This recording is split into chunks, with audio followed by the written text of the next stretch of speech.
because the same 7 count charge na Federal High Court. Kedu ihe jiri si enwere lawyer na defend Nnamdi Kanu o maka gị onye ahụ ọ chọrọ ya ihe ọma biko ma junu ọ ihe ọma ka onye ahụ achọ na Nnamdi Kanu no quote law anybody can quote the constitution now. You will constitution, you can quote any chapter or any verse in there. Does it make you a lawyer? No, Babezoku. I like it. I name me as if no here they can court or something. Eh? Why can't we tell Nnamdi Kanu the truth? I am one. And so, Yana Choka, over Nnamdi Kanu, Neto, we are now about go. You got to go. One Nnamdi Kanu is Zoku.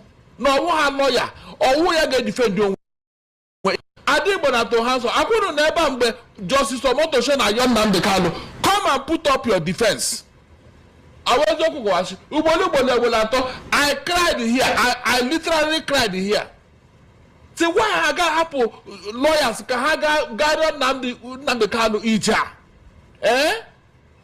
Yet the one you're trying on. The man was begging Nnamdi Kanu come and enter defense. You know, 3 good times. Eh?